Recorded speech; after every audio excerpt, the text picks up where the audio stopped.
pas vraiment préparé un message ce soir, bien que je vais vous faire un petit message. C'est plutôt, je dirais, une méthode qui est biblique par rapport à cette impuissance qu'on éprouve face aux fausses doctrines et face à l'incrédulité des gens. On le sait, c'est très dur, les gens, pour les faire sortir de leur fausse doctrine, il n'y a rien de pire. C'est blocage total, ils mettent leur sécurité dans leurs convictions. Et la parole de Dieu nous dit d'ailleurs, car les armes avec lesquelles nous combattons ne sont pas charnelles pour renverser les forteresses. C'est des forteresses, ça veut dire qu'ils se sentent bien à l'intérieur et qu'ils ont une impression de sécurité. Hein, donc, c'est pas simple. Et ça m'est arrivé, il n'y a pas très longtemps, j'ai dû confronter une fausse doctrine et le Seigneur m'a donné une méthodologie et je crois qu'elle sera toujours bonne de toute façon. Mais d'abord, je voudrais citer, non, ce n'est pas celui-là que je voulais citer, c'était 2 Corinthiens 13, je ne l'ai pas là, on va le prendre là. Bon, vous pouvez retrouver le verset. Il dit, nous n'avons pas de puissance contre la vérité, mais pour la vérité.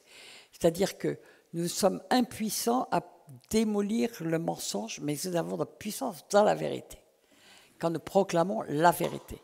Hein, même la parole de Dieu ne revient pas sans effet. Alors, il y a quelque temps de ça m'a fait réfléchir, mais ça me permettra en plus de... Parce que la découverte de la parole est quelque chose d'extraordinaire. On peut dire « Ah oui, je connais ça. Oui, mais j'en ai déjà entendu parler. Oui, mais je l'ai déjà lu. » Mais quand le Seigneur commence à nous ouvrir les Écritures, on s'aperçoit qu'elles ont des dimensions quelquefois insoupçonnées. Donc, je vais vous parler de quelque chose qui m'est arrivé. Et après, on parlera de certaines fausses doctrines qui circulent. Et peut-être qu'on pourra poser des questions. Parce que nous sommes dans un temps, bon, bien sûr, dans le catholicisme, il y a eu, je ne sais pas combien de fausses doctrines. Alors, il faut savoir que dans l'histoire, par exemple, peut-être le savent parmi vous, mais la Bible a été interdite au peuple de Dieu dans tous les pays catholiques pendant 1500 ans. Sous prétexte que c'était un livre beaucoup trop intelligent ou fermé, que ne pouvait être ouvert que par les moines ou les gens qui étaient ordonnés prêtres, etc. Et encore pas tous. Non, il fallait surtout pas que tous le lisent. Mais ça a été vraiment, et la Bible n'a été libérée qu'en 1950. Je ne sais pas si vous vous rendez compte. C'est rien. Moi, j'étais déjà né quand ça, le Vatican II, j'étais déjà né. Je veux dire, c'était un événement incroyable. Comment ? Et même aujourd'hui, l'empreinte est tellement forte que beaucoup de catholiques considèrent toujours la Bible comme un livre diabolique. D'accord ? Il faut s'en méfier. Heureusement qu'on a le magistère et puis qu'on a les missels qui vous donnent la parole qu'on doit faire. Donc ça, c'est une chose. Mais il y a eu un déferlement dans toutes les autres dénominations bibliques. Les dénominations, pardon, non bibliques, elles ne sont pas bibliques du tout d'ailleurs. Toutes les autres dénominations, dans le siècle dernier, ça a été impressionnant. Elles sont arrivées les unes derrière les autres et elles ont dévasté les églises, littéralement. Elles ont dévasté les églises et elles sont la cause, on parlait des divisions, mais elles sont la cause des divisions. Chacun a sa théologie, chacun s'accroche à ses bouts de doctrine. Et puis la doctrine, c'est la doctrine, et c'est une idole, je peux dire. La doctrine, si on vous touche... Tiens, je vais vous parler des idoles. Je n'avais pas prévu, mais je vais vous parler des idoles. Parce que quand on dit idole, on pense statue, machin, tout le bazar, le veau d'or et compagnie. Mais... un jour, le Seigneur me dit, je m'aperçois que je m'étais fâché, mais vraiment fâché, avec des amis chrétiens que je connaissais depuis 15 ans, et on s'était fâchés, mais à propos d'un truc qu'ils avaient dit sur, je ne sais plus quoi, sur mon église ou n'importe quoi. Comment tu peux dire ça? Et paf, je m'étais fâché avec eux. Puis après, j'étais mal dans le truc, et puis je dis, mais Seigneur, pourquoi est-ce qu'on s'est fâché? Seigneur a mis du temps à me répondre parce que je n'étais pas prête à entendre ce qu'il voulait me dire. Je l'ai compris quelques mois plus tard parce qu'il a commencé à me travailler sur ce qu'était une véritable idole. Et pourquoi les idoles sont si difficiles à défendre, à descendre, plutôt, pas à défendre, on les défend très bien, à descendre, parce que les gens mettent leur identité dans leur idole. Alors, je vais vous comprendre, comprenons ce que c'est qu'une idole. Une idole, ça vient du grec « eidolon », qui veut dire « reflet ». C'est-à-dire, une idole est le reflet de nous-mêmes. Hein? C'est pour ça que tous les jeunes, ils vont tous se mettre... Alors maintenant, moi, excusez-moi, j'ai 30 ans de retard, mais ils vont tous mettre le portrait de Zinedine Zidane chez eux, et puis ils sentent un peu Zinedine Zidane, c'est leur idole, et c'est un reflet d'eux-mêmes, parce que ils sont... Et puis, alors, c'est pour ça qu'ils sont tous... Ils sont tous en train de défendre leurs idoles, leurs trucs. Non, mais je te dis que Mbappé, vous voyez, j'ai quand même un peu modernisé. Non, mais Mbappé, il vaut 100 fois Zidane. D'ailleurs, Zidane, c'est un vieux croulant maintenant. Bon, etc., etc. Et puis, les gens peuvent avoir des disputes homériques à propos des défenses de leurs convictions personnelles. Pourquoi? Parce que ce sont des idoles. Alors, déjà, est-ce que Christ a besoin qu'on le défende? Quand quelqu'un dit du mal de Jésus, vous ne montez pas au créneau en disant « Comment tu peux dire de Jésus qui est... » Mais il n'a pas besoin, il se défend tout seul. Il n'a pas besoin de nous. Et on défend nos idoles, parce qu'elles ont besoin d'être défendues, nos idoles. Et nos idoles, c'est des reflets de nous-mêmes. En fait, c'est nous-mêmes que nous défendons. Nous nous accrochons à nos convictions d'une manière extravagante. Et donc, le Seigneur m'a beaucoup enseigné par rapport aux idoles, et je me suis rendu compte qu'il y en avait partout, dans nos églises, dans nos trucs, dans nos vies. Et le Seigneur nous dit de lâcher nos idoles. Alors déjà, quand vous vous mettez en colère parce qu'on touche quelque chose, Seigneur, pourquoi je me mets en colère? Parce que, ou bien, ce qu'on me dit est vrai, et même s'il n'est pas dit très gentiment, ben merci Seigneur pour la vérité, ou ce qu'on nous dit est faux, et ça ne devrait pas nous toucher. Si on les défend, c'est parce que ce sont des idoles. Touche pas à ma maison, touche pas à mon fils, touche pas à ma voiture, touche pas à moi. Oh. Et on va comme ça, on ne s'en rend pas compte, mais le repère de nos idoles, c'est nos colères. On défend avec mordicus nos idoles. Et alors, nos idées, on les défend avec mordicus. Je défends mordicus. Je ne touche pas à mon idée, hein, parce que je mets mon identité dedans. Et les convictions religieuses, c'est quelque chose d'extraordinaire. Les gens les défendent parce que ils ont mis leur identité dedans. Donc, si on touche à leurs convictions, et surtout religieuses, eh bien, ils vont s'écrouler. Donc, ils se sentent blessés en eux-mêmes, et ils défendent leurs convictions, etc. Donc, il y a des convictions, il y a des fausses doctrines de tous les côtés. Il y a eu un déferlement de fausses doctrines.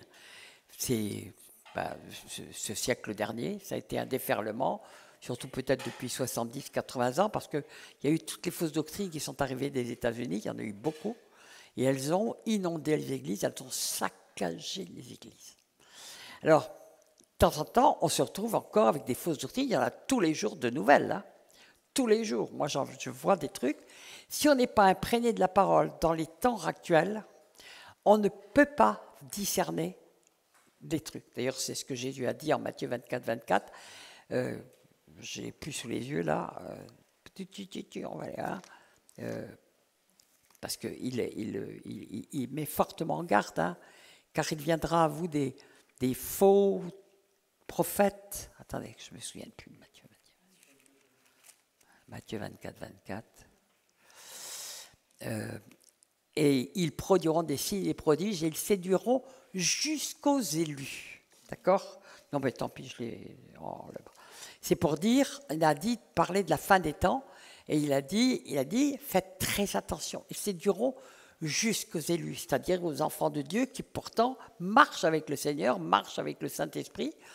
C'est pas simple. Et on a vraiment besoin de bien connaître la parole, parce que quand on connaît bien la parole et que quelque chose n'est pas conforme à la parole, le Saint-Esprit va pouvoir nous avertir par les versets bibliques.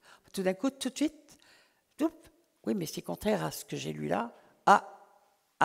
Moi j'ai des petites clochettes comme ça qui tintent. Je dis, il y a quelque chose qui ne va pas. Ça m'est arrivé souvent. J'entendais des orateurs extraordinaires, comme ça. Et puis je sortais, j'avais un malaise. Je dis, Seigneur, mais pourquoi j'ai un malaise? Pourquoi j'ai ce malaise comme ça? Mais dis-moi, qu'est-ce qui se passe là? Parce que ça avait l'air nickel, son message, ça avait l'air vraiment au carré, biblique, bien fait comme ça.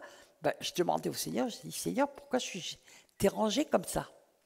Et quand on pose ce genre de questions au Seigneur, il va tout de suite nous répondre par la parole.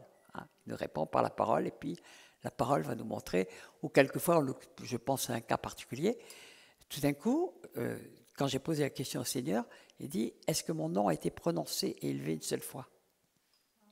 Ben non, c'était finalement l'homme qui était élevé, et pas Jésus.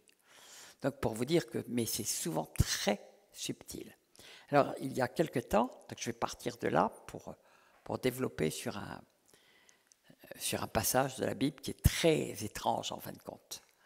Très étrange parce qu'il est, à mon avis, il est à lire à je ne sais pas combien de profondeur. Mais il y avait un orateur qui est connu, et puis il dit quelque chose dans la salle, et les chrétiens vraiment aguerris, qui sont bien plongés dans la parole, je les voyais qui fronçaient les sourcils comme ça, et puis moi, j'ai dit, ce qu'il dit, c'est pas biblique.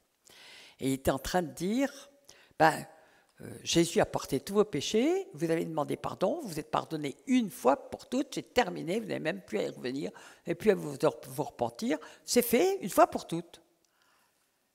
Et je dis, c'est pas biblique ça. Et puis je dis, parce que la parole de Dieu nous dit que celui qui n'a pas de péché, qui dit qu'il n'a pas de péché, est un menteur. Hein. Donc c'est pas vrai, on pêche. Okay. Parce qu'on est des hommes, malheureusement, que la chair est là et on pêche. Donc on doit se repentir, toujours. C'est même, je dirais, un mode normal de fonctionnement, la repentance pour un chrétien.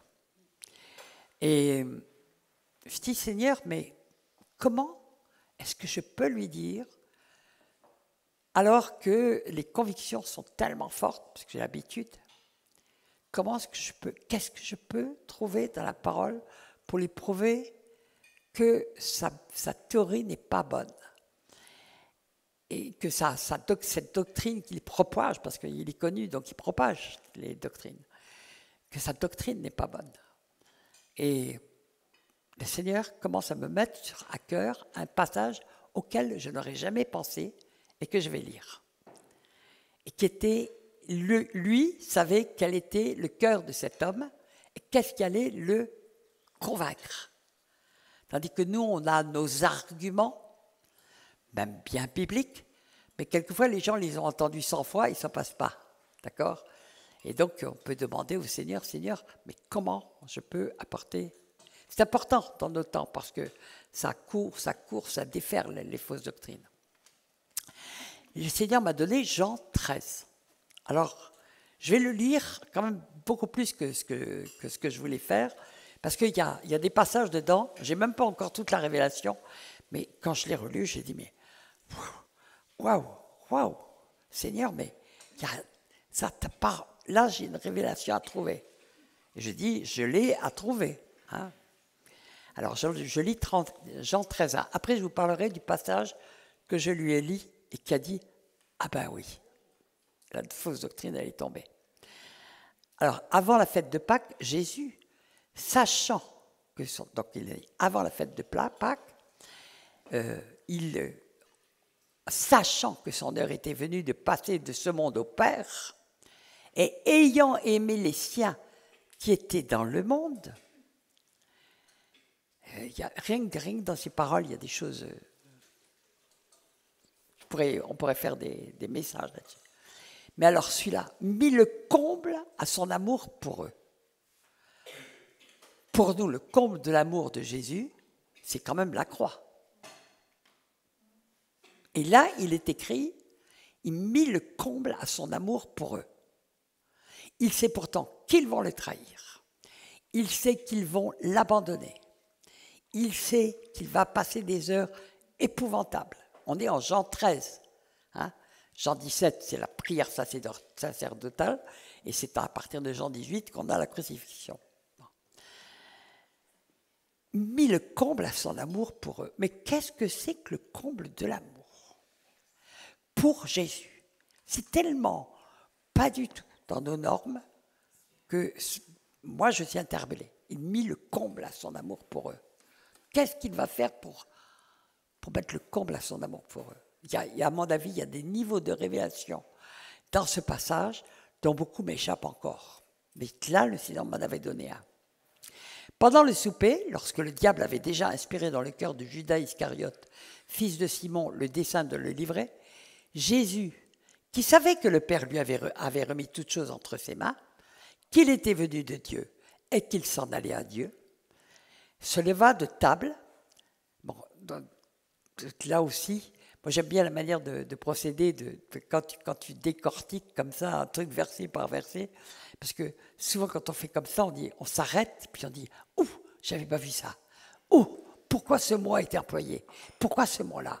Pourquoi et pourquoi et pourquoi ?» Et puis on va chercher ailleurs, et puis on dit « Mais il y a comme des... » C'est comme si on ouvrait des portes là. Hein? Jésus, qui savait que le Père avait remis toutes choses entre ses mains, on ne sait pas quand est-ce que ça lui a été dit en fin de compte. Qu'il était venu de Dieu et qu'il s'en allait à Dieu, se leva de table, ôta ses vêtements et prit un linge dont il se saignit. Bon, mettons-nous à la place des disciples. D'accord? Dedans, il y a Judas. Et Jésus se dévait et il se ceint d'un linge. Il prit un linge dont il se saignit. Ensuite, il versa de l'eau dans un bassin et se mit à laver les pieds des disciples et les essuyer avec le linge dont il était ceint. Bon. Il faut comprendre ce que c'est cette scène. Parce que autrefois, le lavage des pieds, alors je vais parler un peu du lavage des pieds parce qu'il y a eu tellement de n'importe quoi fait avec ça. Pourquoi il était nécessaire de laver les pieds des gens? Écoutez, il n'y avait pas de chaussettes, il n'y avait pas de douche, il n'y avait pas de goudron. Il y avait du goudron, mais pas sur la route. Et les gens, ils marchaient comme ça dans la journée, ils avaient les pieds couverts. Et donc, c'était quelque chose d'absolument indispensable. Et puis, tout le monde ne peut pas se laver les pieds, c'est quelquefois un peu compliqué. Donc, c'était une tâche, puis c'était considéré comme une tâche pas noble du tout, servile, et elle était confiée non pas aux esclaves, mais aux esclaves des esclaves. Il faut le savoir. C'était donc la tâche la plus humble qu'on puisse imaginer et confiée aux gens considérés comme ayant le moins de valeur et le moindre prix. Donc déjà, l'attitude de Jésus est complètement déroutante pour les disciples. Et ils vont être déroutés, parce qu'ils ne comprennent pas. Mais là, il se déshabille et se met dans la position de l'esclave des esclaves. Et même, c'est une position de malédiction, puisqu'il avait été dit à Cham, tes descendants seront esclaves des esclaves de leurs frères. Donc vraiment, une position de malédiction même. Hein? Et on dit, quand on dit qu'il a, pendant que je vous parle, il y a des choses comme ça qui viennent, il se met déjà dans une position de malédiction. D'accord? Malédiction. D'un être maudit, alors qu'il n'est pas encore monté sur la croix. D'accord? Mais on sait qu'il va effectivement porter toutes nos malédictions. Et puis, on va continuer. Et ensuite, il versa de l'eau dans un bassin, il se mit à laver les pieds des disciples et à les essuyer avec le linge dont il était saint. Il vint donc à Simon-Pierre et Pierre lui dit « Toi, Seigneur, tu me laves les pieds ?» Jésus lui répondit « Ce que je fais, tu ne le comprends pas maintenant, mais tu le comprendras bientôt. » Alors là, je veux dire qu'il y a probablement une centaine de réponses possibles, rien que dans cette chose, parce que c'est un truc là, le Seigneur m'a donné une réponse pour une personne à travers ce passage que je vais vous lire, mais il est évident qu'il y a plein d'autres choses qui peuvent sortir du même passage et qui peuvent être des révélations et ouvrir des révélations et encore ouvrir d'autres révélations. Parce qu'il y a des mots d'un poids fou dans ce passage. D'accord ? Jésus répondit. Bon, je l'ai dit. Pierre lui dit, non, jamais tu ne me laveras le pied. Parce que pour lui, c'était impossible. C'était impossible. C'était son Seigneur et son Maître, parce que Jésus leur avait dit, vous n'avez qu'un seul Maître et un seul Seigneur.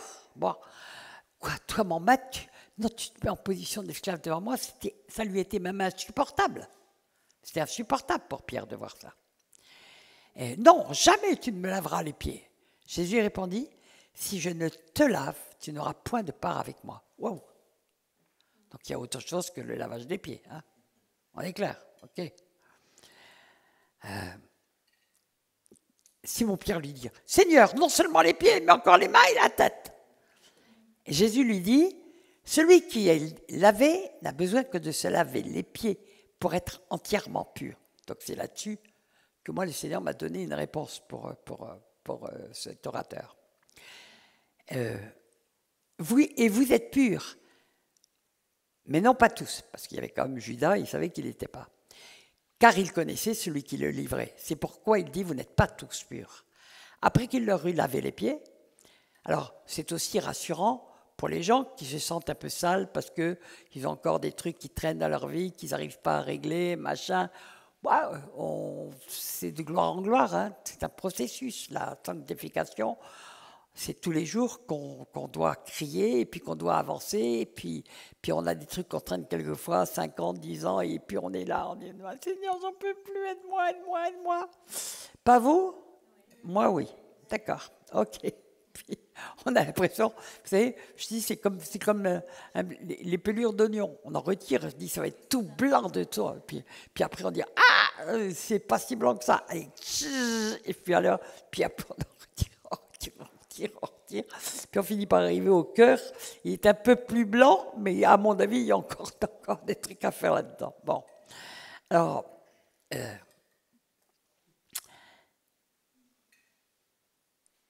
après qu'il leur eut lavé les pieds et qu'il eut pris ses vêtements, il se remit à table et dit, comprenez-vous ce que je vous ai fait? Donc, il y a quelque chose d'extrêmement profond dedans.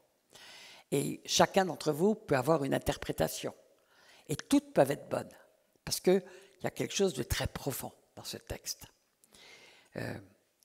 Vous m'appelez maître et seigneur, vous dites bien, car je le suis. Il vient d'être le dernier des esclaves, et il dit, vous m'appelez maître et seigneur, et vous faites bien, parce que la Bible dit, il y a un seul Seigneur. Ben oui, il y a un seul éternel, il y a un seul Dieu. Bon, qui est-ce qui recoupe tout ça? On sait, c'est Yeshua. Si donc je vous ai lavé les pieds, moi, le Seigneur et le Maître, vous devez aussi vous laver les pieds les uns aux autres, car je vous ai donné un exemple afin que vous fassiez comme je vous ai fait. En vérité, je vous le dis, le serviteur n'est pas plus grand que son Seigneur, ni l'apôtre plus grande que celui qui l'a envoyé. Si vous avez ces choses, vous êtes heureux pour vous que vous les pratiquiez. Ce n'est pas de vous tous que je parle, je connais ce que j'ai choisi. Mais il faut que l'Écriture s'accomplisse. Celui qui mange avec moi le pain a levé son talon contre moi.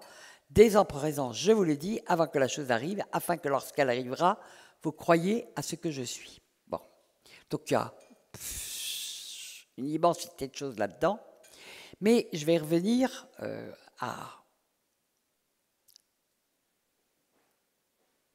ma réponse par rapport à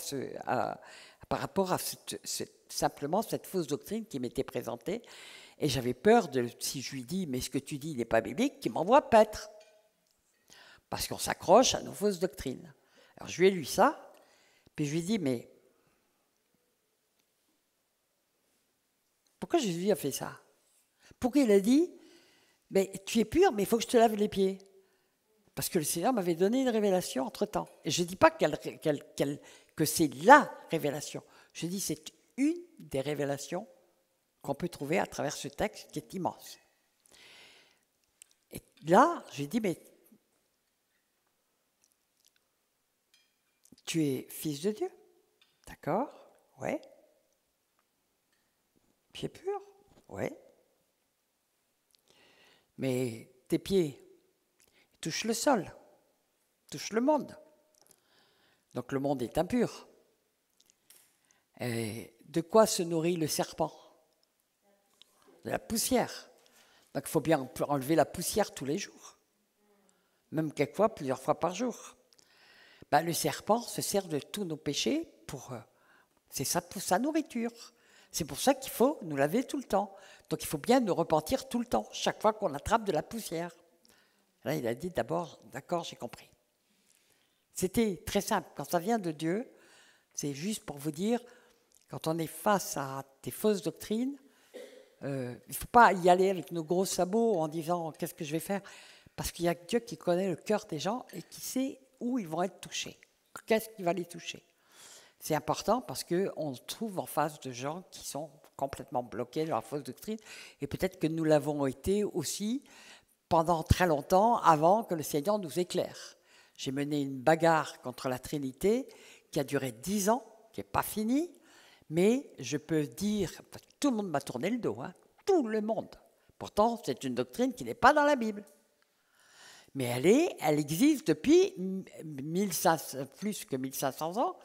Et les gens, ils ont été élevés dedans. Et quand j'ai commencé à dénoncer cette doctrine, j'ai des gens qui sont hyper connus qui ont commencé à dire il y a que des gens qui attaquent notre Trinité. Bon, déjà, le simple fait qu'ils se lèvent pour la défendre, ça prouve que c'est une idole. Parce qu'on n'a pas à la défendre si c'est la vérité. Si c'est vraiment la vérité, si c'est Dieu, ben, on n'a pas besoin de le défendre. Je vous dis, c'est un très très bon truc pour repérer les idoles, ça. Quand les gens défendent mordicus une doctrine, c'est que c'est une idole. Ce n'est pas la vérité. La vérité n'a pas besoin de se défendre. Elle n'a pas besoin d'être défendue, elle se défend très bien elle-même. Il suffit de la proclamer. On la proclame, quand on proclame la vérité, elle ne revient pas sans effet, et ceux qui veulent entendre, entendent, ceux qui veulent voir, voir, etc. Donc c'est comme ça que nous avons tous été amenés au Seigneur, parce qu'on avait des oreilles pour entendre, et qu'il a su nous parler juste au moment où il le fallait. Amen. Pour moi d'ailleurs, il a chanté, il n'a pas parlé. C'est autre chose. Alors, je vais en profiter pour dire par exemple beaucoup de choses par rapport au... Bon, Jésus dit formellement qu'on doit tous se faire ça les uns aux autres. Est-ce qu'aujourd'hui, on a besoin de se laver les pieds les uns aux autres? D'ailleurs, hommes, lavez les pieds de vos femmes. Puisque si c'est des disciples, il faut leur laver les pieds. Hein. Wow, ça fait tomber quelques idoles, rien que de dire ça. Hein. Ou alors, ça met les gens comme ça. Hein. Bon, ok. Mais bon. Et puis, comment pratiquer ça? Puisqu'il dit, il faut que vous les pratiquiez. Ben, pratiquer ça, c'est évident que ce n'est pas en se lavant les pieds parce que c'est totalement ostentatoire, inutile et que ça n'a plus aucun sens maintenant de laver les pieds de quelqu'un qui a une douche pour se laver les pieds, des bonnes chaussettes et des chaussures et qui marche sur du truc goudronné ou des tapis. Bon. Donc on n'a pas besoin de ça. Ça veut dire que c'est simplement une position spirituelle et puis après, quand on veut retrouver dans la parole tout ce qui va dans le même sens, on en retrouve, c'est même pas la peine de les compter, tellement il y en a. Donc il y a toujours des confirmations dans la parole. Donc ça veut dire tout simplement qu'on doit considérer les autres comme étant au-dessus de nous, et puis on doit se soumettre les uns aux autres, et on doit se respecter les uns les autres, s'aimer les uns les autres. Et le comble à son amour, j'ai pas encore compris pourquoi c'est le comble à son amour. Je vous le dis. Bon, Ça m'a interpellée. Je dis, mais Seigneur, je ne sais pas pourquoi cet acte-là était le comble à ton amour. Je ne sais pas encore. Ça ressort de révélation que je vais demander au Seigneur. Mais donc, il y a des tas d'actes qui sont faits comme ça, en disant, oui, mais c'est biblique, il faut le faire. Et simplement parce qu'on ne comprend pas le sens spirituel de l'acte, on va laver les pieds. Par exemple, j'ai connu des délégations qui allaient en Afrique en grande pompe pour aller lever les pieds des Africains. J'ai jamais entendu dire que ça les avait conduits à Christ. D'accord ? Simplement, maintenant ils disent oui, ces vilains colons. Bon, ok. Donc, ils ont reconnu qu'ils nous avaient vraiment machin. Bon, je ne vais pas rentrer là-dedans, c'est de la politique, c'est encore autre chose. Mais bon, laissons-les avoir. On a aussi fait des tas de choses qui n'étaient pas du tout nettes, ça c'est autre chose. Mais ce qui est très intéressant, c'est de voir comment des passages bibliques peuvent être survolés sans être compris, et comment le Seigneur peut nous éclairer. Moi je dis, là, ce soir, je dis, Seigneur, j'ai besoin de comprendre pourquoi c'était le comble à ton amour. Si je vous demande, est-ce que quelqu'un a compris, vous allez tous me répondre peut-être par des raisonnements, mais pas par une révélation. Vous comprenez ce que je veux dire? Oui, mais parce que c'était tellement un machin. Et alors, quand il est allé sur la croix, c'était quand même plus le comble à son amour. D'accord?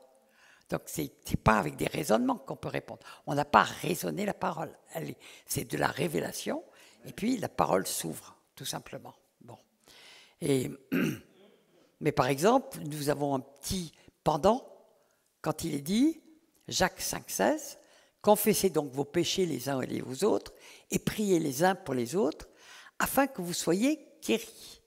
La prière fervente du juste est d'une grande efficacité. » Il y a quelque chose qui rejoint ce texte, parce que pendant que je le préparais, il y a ce verset qui m'est venu dans la tête, parce que la position de confesser ses péchés les uns aux autres est une position de mise à nu, comme Jésus s'est mis à nu, et d'humilité extrême, parce que c'est très difficile de confesser ses péchés les uns aux autres. Au passage, je vous dis, ne confessez pas vos péchés à n'importe qui. D'accord ? Il faut le faire les uns aux autres, c'est-à-dire entre frères, et c'est le secret du tabernacle. Et celui qui livre le secret du tabernacle à d'autres, « Ah, mais j'ai appris que ceci, que cela. Oui, mais tu sais, il m'a dit ceci, il m'a dit cela. » Eh bien, je peux vous le dire, parce que je l'ai vécu, le Seigneur est d'une gravité, est d'une sévérité par rapport à ça. Moi, j'ai connu un pasteur à qui j'avais confié quelque chose. Il est allé dire à tout le monde, moi je sais quelque chose sur Michel, si je le disais, son ministère serait arrêté tout de suite. Eh bien c'est le sien qui a été arrêté. Et puis dans un drôle de scandale. Il a tout perdu. Je vous dis que c'est quelque chose véritablement de sacré. Quand on nous confie, quelqu'un nous confie quelque chose dans la confession, c'est quelque chose de sacré. Parce que moi je l'ai vu, perte du ministère, son fils en prison, sa femme qui le quitte, l'église pulvérisée, et maintenant il est complètement erratique. Il a essayé de se dire prophète, et puis là, et puis j'en ai vu un paquet comme ça. Quand les gens, j'en ai vu un autre tout à fait au début de ma conversion, qui a pris son téléphone et puis qui a commencé à téléphoner à droite et à gauche. Plutôt, il a dit à une jeune femme que j'avais amenée au Seigneur, il lui a dit, il me suffirait de passer quelques coups de téléphone et le ministère de Michel serait arrêté. Tombé dans un scandale. Ministère complètement fini. Son nom traîné dans la boue et dans la honte partout. Ayons la crainte de Dieu. Ayons la crainte de Dieu. Moi, j'ai vu souvent les sanctions de Dieu avec des gens qui se croyaient le droit d'outrepasser le profond respect qu'on doit avoir pour des choses comme ça.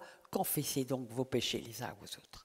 C'est quelque chose de très puissant. Ça demande beaucoup de courage. Mais pourquoi on le fait?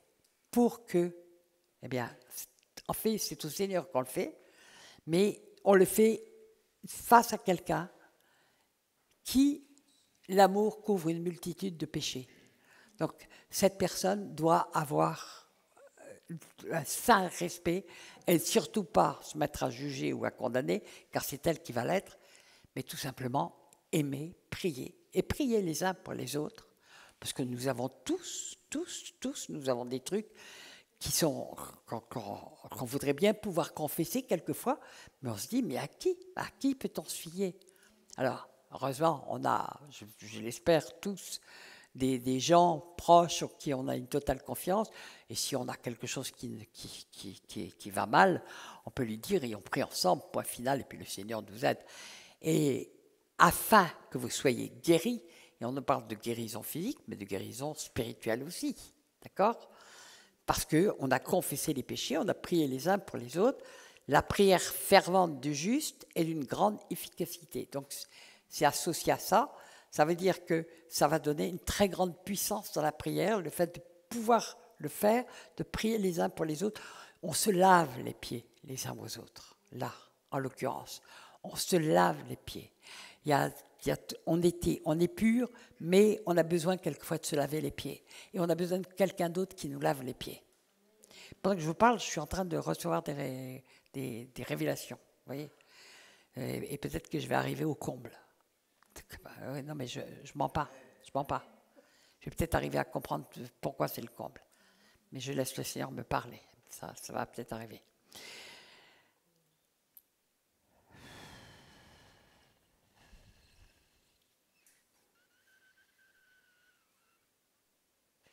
Si quelqu'un reçoit une révélation, il peut la donner, bien sûr.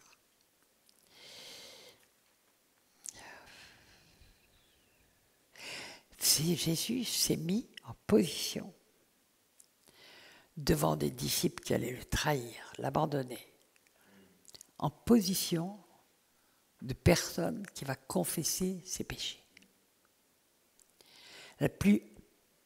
Position la plus humble qui soit, la plus humble possible.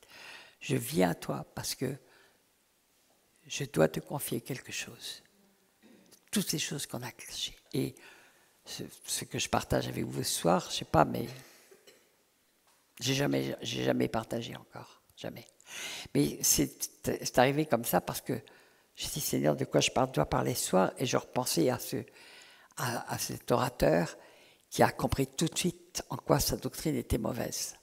Et j'avais prévu ce soir de parler après ça des fausses doctrines, de pouvoir poser des questions. Mais je ne sais pas si je ne dois pas parler d'autre chose. Je ne sais pas si le Seigneur ne va pas me conduire ailleurs. Okay? Parce que, je ne sais pas, j'ai l'impression de toucher quelque chose de très, très grand, très, très, très immense. Le comble de l'amour de Jésus, de se mettre en position la plus humble qui soit, pour leur laver les pieds, c'est-à-dire leur ôter leurs péchés quotidiens alors qu'ils étaient déjà purs.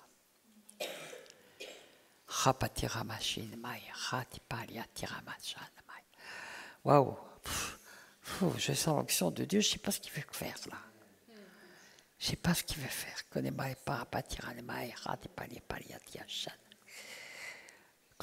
sais pas pourquoi, mais j'avais prévu tout simplement de laisser la place à des questions par rapport à toutes ces fausses doctrines qu'on entend. Il y en a. Et parce que c'est un sujet de dissension, de dispute, de trucs, de machin.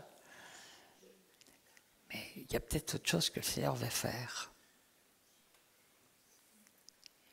J'ai quelque chose qui me brûle depuis dans sa stature, et j'en fais une idole. Alors, une idole, alors là, je vais pouvoir répondre parce qu'on regarde les fruits. Mais une idole, il y a des faux Jésus. Ça nous est dit en 2 Corinthiens 11. 2 Corinthiens 11, si quelqu'un vient et vous apporte de même que ça commence par de même que ça dansait du Ève, si quelqu'un vient et vous apporte un autre évangile que celui que nous avons prêché, un autre Jésus que celui que nous vous avons fait connaître, et si vous recevez un autre esprit que celui que vous avez reçu, vous le recevez fort bien. Waouh, c'est quand même énorme, hein, et c'est une séduction. Donc Paul avertit qu'il y aura des séductions d'une perversion inouïe, hein. Et plus la fin des temps arrive, plus c'est vrai, puisque 2 Timothée 4 nous dit que les gens se donneront des foules de faux docteurs pour entendre ce qui est agréable à la chair, à entendre, etc., ce qui caresse les oreilles et compagnie. Donc, tu ne peux pas idolâtrer Jésus. Tu peux idolâtrer un faux Jésus, parce que ce sera une idole. Mais si tu connais le Seigneur, je sais que tu connais le Seigneur, eh bien, si tu connais le Seigneur, c'est pas de l'idolâtrie, c'est de l'amour. En fait, je me suis pas forcément bien exprimé, en tout cas. Ok. Je me suis pas forcément super bien exprimé. En fait, ce que je voyais, c'était que pour les disciples, c'était un choc. Ah oui, absolu. C'était un choc. Ça veut dire que l'image qu'ils avaient, et pourquoi Jésus a fait ça de manière si abrupte et si violente pour l'image qu'ils avaient de lui, c'est justement pour la briser, cette image. Et oui. Ah s'ils avaient eu cette image, si cette image était intacte, peut-être qu'ils se seraient... alors avec des peut-être, on peut réécrire la Bible, mais leur comportement, en tout cas, aurait été certainement différent quand Jésus est parti sur la croix, a été arrêté, etc. Et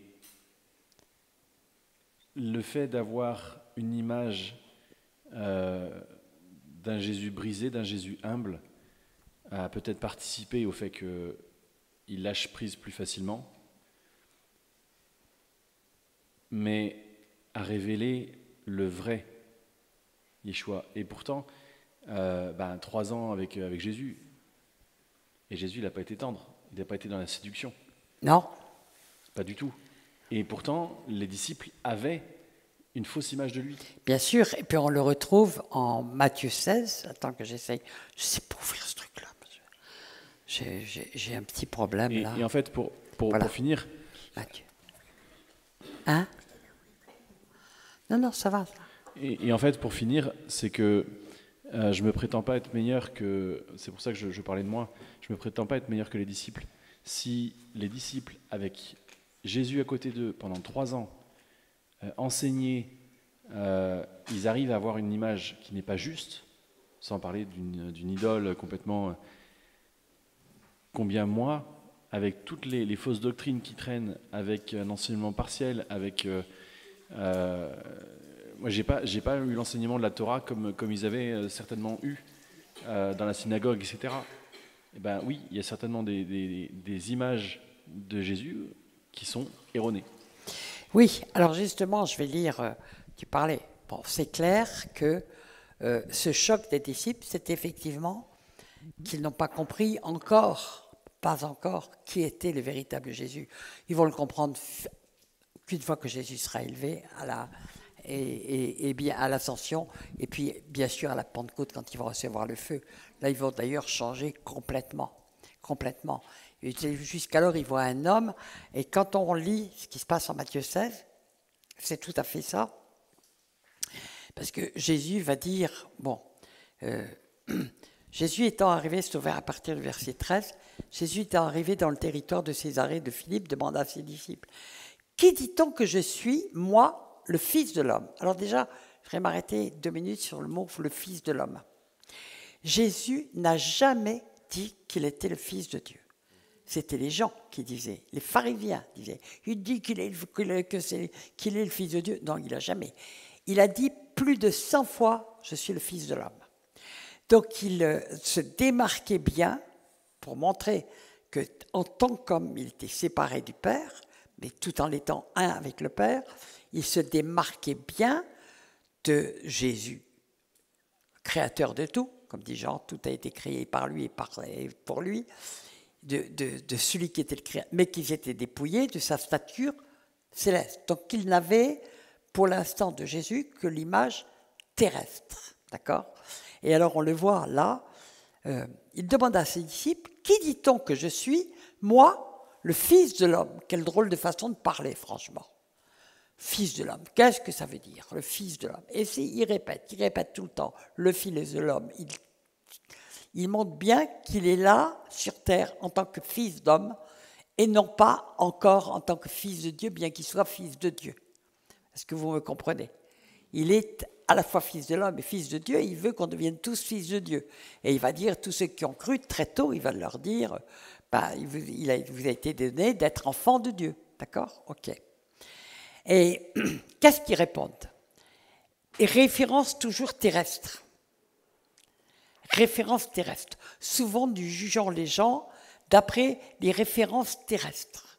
Hein? Il est connu, il a fait ceci, il a fait cela, il est pasteur dans telle église, il a tel titre, il a tel titre, il a ceci et cela.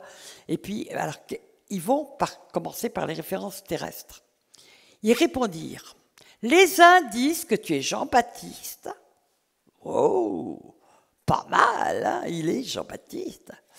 Les autres, Élie. Oh, et les autres Jérémie ou l'un des prophètes. Tu vois? Et donc, tous ils se cachent en disant, finalement, ils ne savent pas qui il est. Ils ne savent pas qui il est, ils disent, il y en a qui disent que tu es Jean-Baptiste, d'autres que tu es Élie. Mais qu'est-ce que c'est bien d'être à côté de quelqu'un dont on dit ça quand même. Hein? Ça, c'est Jésus idole. Hein? Jésus idole, parce que c'est une référence, c'est un reflet pour soi-même. On l'a suivi parce que quand même, il fait des miracles. Puis ils pourront dire, moi j'étais le premier à le rencontrer, j'étais le premier à ceci. Une idole. D'accord? Ils ont une Jésus idole. Ils disent, oui, on les indice que tu es ceci, que tu es cela. Puis nous, on est dessus. Waouh. Et puis d'ailleurs, ils n'arrêtaient pas de dire lequel d'entre eux était le plus grand, de se disputer pour savoir, etc. Enfin bref, ils étaient un petit peu encore à améliorer, disons. Et vous, leur dit-il, tout d'un coup, il va leur dire une question qui va complètement les déconcerter. Et vous, leur dit-il, c'est exactement, ça rejoint effectivement cette idée. Et vous, leur dit-il, qui dites-vous que je suis? Ils sont là depuis pratiquement 3 ans avec lui, on est dans Matthieu 16, on n'est pas dans Matthieu 1. Et ils sont là, et puis, au fait, je suis Jésus, il y a ce que disent les autres, mais moi, qu'est-ce que je dis qui il est? Et puis, tout d'un coup, il se passe quelque chose, et regardons combien de temps ça va durer. Simon-Pierre lui dit, tu es le Christ, le Fils du Dieu vivant. Et on l'a dit, ça y est, Pierre, il a tout compris. Révélation céleste, ce qui est le cas. Il a tout compris, maintenant il va marcher tout droit, ça va être génial, etc. Bon. Tu es le Christ, Fils de Dieu vivant. Jésus, reprenant la parole, lui dit, tu es heureux, Simon, fils de Jonas, car ce ne sont pas la chair et le sang qui t'ont révélé cela, c'est mon Père qui est dans les cieux. Et il dit, Jésus ajoute, et moi je te dis que tu es Pierre. Bon, alors, il y a eu un truc entre les traductions grecques, hein, parce que il y a un jeu de mots qui est fait en grec et qui n'est pas du tout traduit en français. Tu es Pierre, et sur cette pierre je bâtirai mon église, et que les portes du séjour des morts ne prévaudront point pour elle. Fermons la Bible, c'est terminé, ça marche, Pierre il est devenu le pape. Le séjour des morts ne prévaudra point contre lui, il a tout compris, il a la révélation absolue, complète. Vous pouvez terminer, on a terminé les Écritures, tout va bien maintenant, l'Église est en train de se lever grâce à un homme, yes. Et c'est pas tout à fait ça. Parce que, et puis Jésus continue, je te donnerai les clés du royaume des cieux, ce que tu liras sur la terre sera lié dans les cieux, ce que tu délieras sur la terre sera délié dans les cieux. Et alors il recommanda aux disciples de ne pas dire à personne qu'il était le Christ. Pourquoi? C'était pas le temps. C'était pas le temps de la révélation. Pierre a eu une révélation. Et on va voir comment il va réagir après. Ce n'était pas le temps de la révélation. il a confié, comme dans la parabole du semeur, il dit je leur parle en parabole, mais vous, il a été donné de connaître les secrets du royaume. Donc le Seigneur, il y a des choses qui peuvent révéler à quelqu'un, mais qui ne sont pas forcément à révéler tout de suite parce que ce n'est pas le temps. D'accord ? C'est pas le temps, tout simplement parce que les gens, ça les mettrait dans l'incrédulité, etc. Et ça les ferait pécher encore davantage et ça ne les aiderait pas du tout à comprendre certaines choses. Donc il y a des révélations qui sont à donner à un temps bien déterminé quand le Seigneur nous permet de le faire. Moi, le Seigneur m'a donné des révélations extraordinaires. J'avais à peine un an de conversion. Et puis, je voulais en parler à tout le monde. Et il m'a envoyé des gens qui avaient des paroles de sagesse qui ont dit surtout, tiens, cette chose scellée. Et ces choses, elles vont être scellées et elles vont l'être. Et je les révélerai quand Dieu me dira, vas-y. Mais c'est des révélations extraordinaires, mais qui ne servent à rien pour la conversion. C'est simplement qui est une compréhension incroyable et qui m'a donné tout à fait au début de la conversion, que je garde pour moi, point final. Je l'ai partagé avec quelques personnes, c'est tout. Alors, et puis, Jésus va dire quelque chose. Dès lors, Jésus commença à faire connaître à ses disciples qu'il fallait qu'il allât à Jérusalem, qu'il souffrit beaucoup de la part des anciens, des principaux sacrificateurs et des scribes, qu'il fut mis à mort et qu'il ressuscita au 3e jour. Donc s'il commença à leur dire, c'est qu'il leur a répété souvent. Donc il leur a annoncé. Et qu'est-ce qui va arriver ? Ça dérange justement le Jésus que Pierre avait conçu il se voyait arriver triomphant, rentrant à Jérusalem, voilà, on a rencontré le Messie, nous étions les premiers, on va pouvoir nous mettre des podiums tout de suite, je vais avoir une tiare sur la tête avec marqué pape, d'accord ? Et puis surtout, le côté sauveur d'Israël. Sauveur, en fait, oui, merci. Le côté sauveur du peuple juif, sauveur en fait du peuple romain, parce qu'il s'était certainement mis ça dans la tête. Oui, sauver le peuple juif du peuple romain. Voilà, tout à fait. Oui, bien sûr, ils croyaient tous ça. Oui. Ils croyaient tous ça, bien sûr. Et donc, c'est complètement aussi à l'encontre de leur système de pensée, que tout à fait pareil, c'est une très bonne illustration, c'est tout à fait pareil, effectivement, que la position de Christ se mettant à moitié à nu devant les pieds de ses disciples, d'accord ? Et donc, Pierre ne supporte pas. Il vient d'avoir la révélation que Jésus était le Christ, le Messie attendu par Israël depuis 2000 ans. Pareil. Jésus le lui a confirmé en lui disant « c'est pas toi, pas ta chair, le sang, mais c'est Dieu qui te l'a révélé ». Il lui annonce des trucs fous en disant « tu es Pierre, je vais bâtir mon église sur toi, ce que tu vas faire, tu pourras délier, etc. » Je ne vais pas tout reprendre. Et il est complètement... Comment Jésus dit qu'il faut qu'il soit mis à mort. Mais qu'est-ce que c'est que ça ? Ce n'est pas du tout ce que j'attendais. Et là, il disjoncte, comme on dirait maintenant, il disjoncte. Hein. Mais quand même, il est extrêmement respectueux et, comment je dirais, civil. Il prie Jésus à part, Pierre l'ayant pris à part, il ne va pas le reprendre dans tout le public, hein. Pierre l'ayant pris à part, se mit à le reprendre et dit, il fait là une prophétie extraordinaire, à Dieu ne plaise, donc il met ça en plus sur le dos de Dieu, hein, comme Satan disant, mais Dieu sait que, hein, bon, à Dieu ne plaise, Seigneur, certainement pas, ça ne peut pas être la volonté de Dieu, ça ne peut pas lui plaire ce que tu as dit, ça ne peut pas venir de Dieu ce que tu dis, hein, à Dieu ne plaise, cela ne t'arrivera pas, quelle prophétie pour le pape, purée, tout neuf.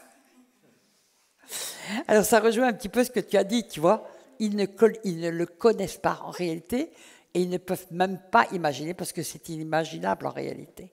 ils ne peuvent pas imaginer à ce moment-là qu'il doit être mis à mort, crucifié comme le pire des malfrats. Et ça rejoint un petit peu, effectivement, cette non-connaissance, faible connaissance de Dieu.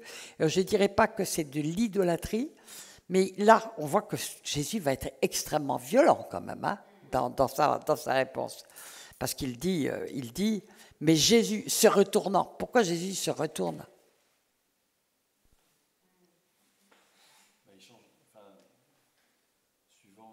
Non, mais c'est très intéressant.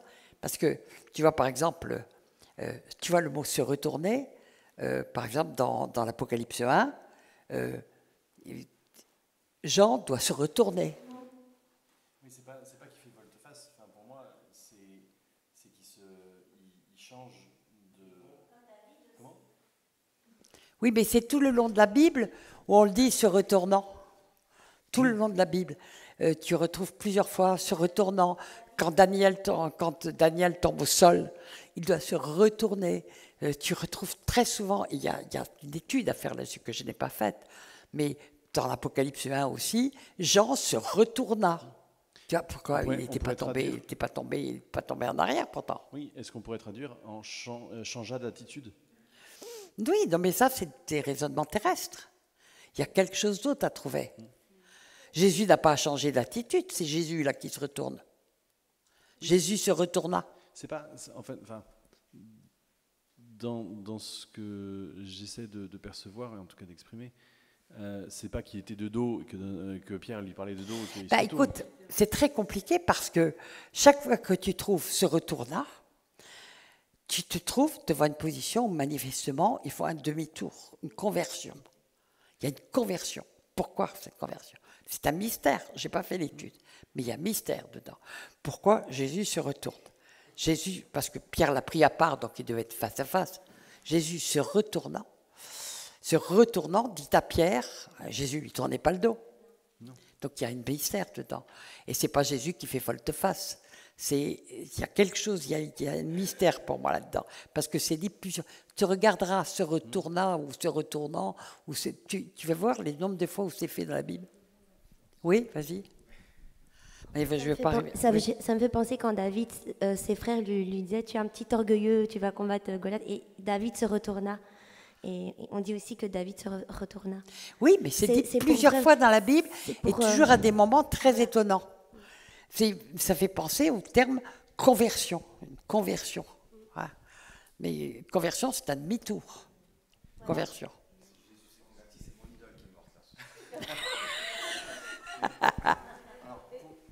Non, mais c'est comme s'il ne voyait pas Jésus en face et que Jésus doit se retourner pour qu'il le voie, pour qu'il voie un autre Jésus, peut-être.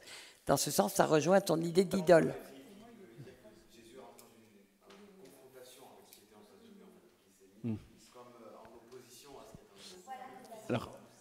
Alors oui, et en même temps, pour trouver la bonne réponse, il faut poser la bonne question. Et ce que je veux faire, c'est aller plus loin dans le questionnement. Parce qu'en français, on a des expressions sur retourner sa veste ou tourner le dos. Oui, mais... Quand on tourne le dos, c'est une situation. Quand on retourne sa veste, on change d'avis. Et est-ce qu'il n'y a pas dans l'expression justement du texte, Alors, il y a quelque chose qui est en train de poindre en moi pendant que vous parlez les uns et les autres. Et puis, c'est que chaque fois, parce qu'on trouve ça pour Daniel, on trouve ça pour Moïse, on trouve ça pour Josué, on trouve ça pour David, on trouve ça aussi pour Jean, et on trouve ça pour Jésus. C'est comme si, dans l'idée, dans la conception, c'est que tout d'un coup, soit les hommes se retournent pour voir le véritable, pour le voir en face, ce qui va se passer par exemple dans l'Apocalypse, ce qui va se passer aussi pour Josué, ils se retournent. Tout d'un coup, c'est comme si ils voient autre chose. Ils voient autre chose que ce qu'ils avaient vu. Ils doivent voir autre chose que ce qu'ils ont vu. Et là, quand Jésus se retourne, il va lui montrer une autre face. Parce que qu'est-ce que va dire Jésus là? Mais Jésus, se retournant, dit à Pierre, « Arrière de moi, Satan.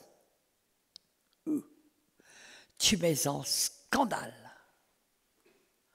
Car il vient de lui dire, c'est Dieu qui vient de te révéler ça.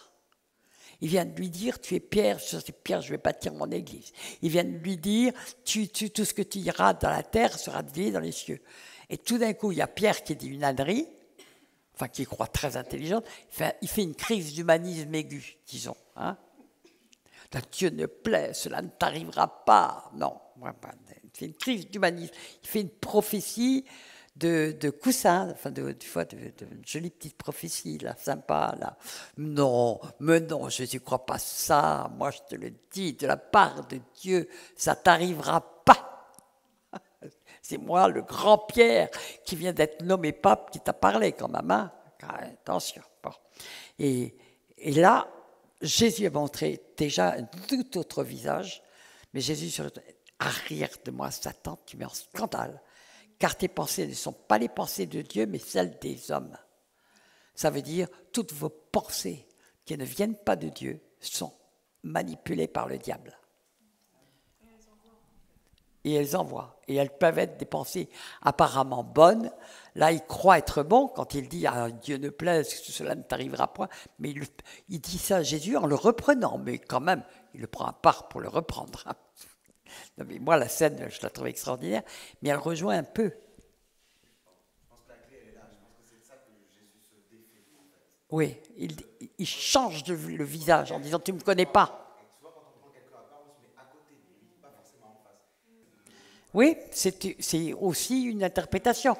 Mais quand tu reprends tous les autres trucs se retournant, par exemple de Jean qui a connu Jésus dans la chair et qui a gardé une image de lui comme ci, comme ça, etc., merveilleuse, qui était au pied de la croix, etc., qu'il a vu ressusciter, etc., eh bien, quand il arrive dans l'Apocalypse, il va devoir faire face à Dieu lui-même. Donc, il est obligé, c'est là, il se retourne, c'est-à-dire qu'il doit voir quelque chose d'autre que ce qu'il avait l'habitude de voir. Je crois qu'il y a une clé là-dedans très importante. J'ai trouvé le passage de David. En fait, c'est quand les frères de David disaient à leur frère qu'est-ce que tu crois, petit orgueilleux, tu crois que tu vas battre Goliath, alors que c'était sa destinée qui allait commencer s'il combattait Goliath.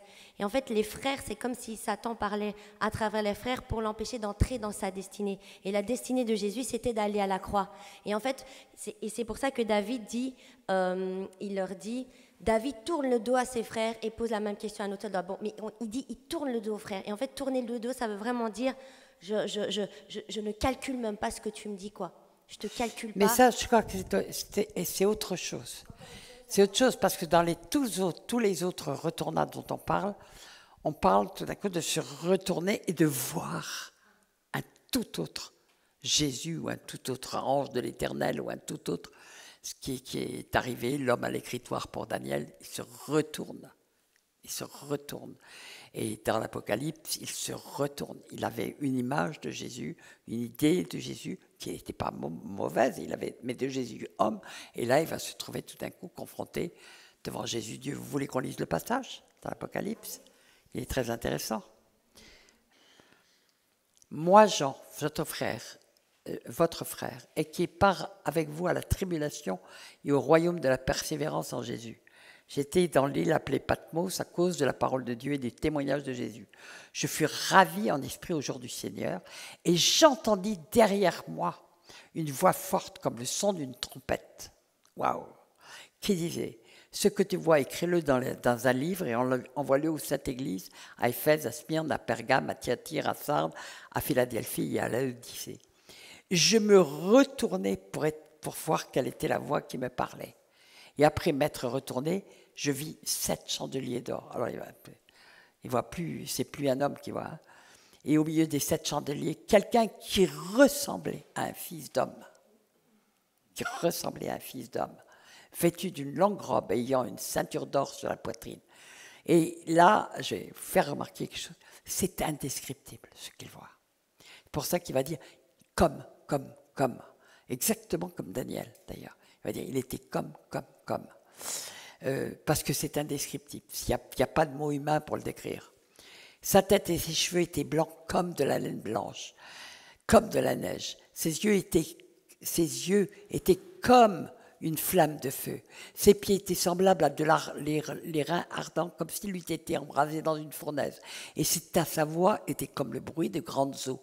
Il avait dans sa main droite 7 étoiles, et de sa bouche sortait une épée aiguë à 2 tranchants, et son visage était comme le soleil. Lorsqu'il est comme le soleil lorsqu'il brille dans sa force. Quand je le vis, eh ben, voilà, le Jésus qu'il a connu n'a plus rien à voir avec le Jésus qu'il voit. Et quand je le vis, et ça c'est aussi quelque chose qu'on retrouve dans la Bible, je ne sais pas combien de fois, je tombais à ses pieds comme mort. Et on le voit aussi pour Daniel, on le voit ici, il tombe. Parce que tout d'un coup, il se trouve devant ce qu'on appelle une théophanie, c'est-à-dire une image de Dieu sur terre, mais ça peut être qu'un reflet. Et même comme ça, on tombe comme mort, quoi. Alors, dans ce sens, ce que tu dis est très vrai. C'est-à-dire qu'on peut avoir une connaissance de Jésus très restreinte et y rester. Je peux prendre, par exemple, si je prends Ésaïe 9, tu verras que, je vais le prendre, tu verras que il y a toute une série de progressions de connaissance de Christ. On va le prendre. Et c'est un passage que j'aime énormément parce qu'il fait vraiment comprendre comment il y a des strates de connexion avec le Seigneur et comment beaucoup de gens en restent à des stades extrêmement restreints. Et de ce côté, c'est pas que c'est une idole parce que c'est quand même Jésus, mais il reste un Jésus copain, un Jésus bébé, un Jésus. Et puis. Jésus chef de guerre qui va sauver de l'envahisseur. Par exemple, voilà. Donc il avait effectivement, il n'avait pas encore la connaissance du véritable. Il l'aura après. Il l'aura à la Pentecôte. Bon. Mais je vais prendre Ésaïe 9:6, pardon. Il y a ce changement et l'attitude que le schéma que tu viens de faire avec Jésus et avec Pierre. Mais je cherche pas ça. Pour moi, c'est vraiment un changement de posture, faire face. Et en faisant face, ça lui permet comme de je connais discerner. Exactement le verset. Exactement comme Marie se retourne et voit. Et ça veut pas. Enfin, pour moi, il y a 2 choses. Si on décompose l'étape de se retourner, il y a se retourner, voir, et après, il y a une conséquence. Croire pour Marie. Là, Jésus se retourne, voit et prend autorité. C'est pas une histoire que se retourner veut dire égal convertir, c'est se retourner, c'est changer de posture. Changer de vision. De vision et de Ouais. pour changer de regard sur Jésus. Et que le Jésus que j'imagine tombe, et que l'image de Jésus qui est fausse tombe, et que la réalité, la vérité qui rend libre, sur ce domaine-là, puisse amener la puissance de Dieu en moi. Ouais. Oui, je suis d'accord. Je vais lire Ésaïe 9 parce que c'est un verset que j'ai tellement étudié parce qu'il est fou. Parce que en une parole, Dieu décrit le véritable Jésus, mais montre aussi toutes les car un enfant nous est né. Donc c'est Ésaïe 9:6. Un enfant nous est né. Une grande partie de l'Église est restée à l'enfant. Grande partie.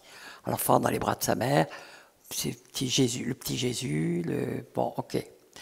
Un enfant nous est né. Un fils nous est donné. Donc c'est Jésus, fils de Dieu, et la domination reposera sur son épaule. Waouh! C'est le fils qui est venu et qui en tant qu'homme, qui a tout fait, qui a vaincu le monde, comme c'est dit en Jean 16. En Jean 16.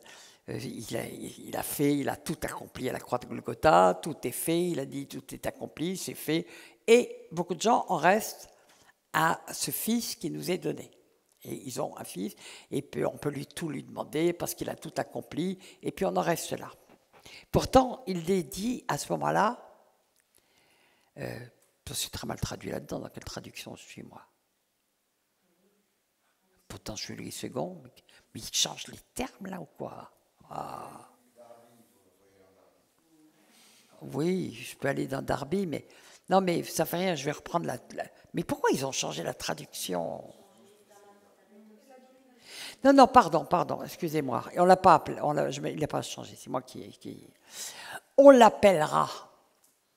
C'est-à-dire, on va lui donner un nom.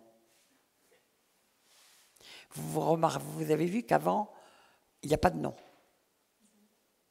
Il n'a pas de nom. En Ésaïe 7, il est dit, on l'appellera Emmanuel, Dieu au milieu de nous.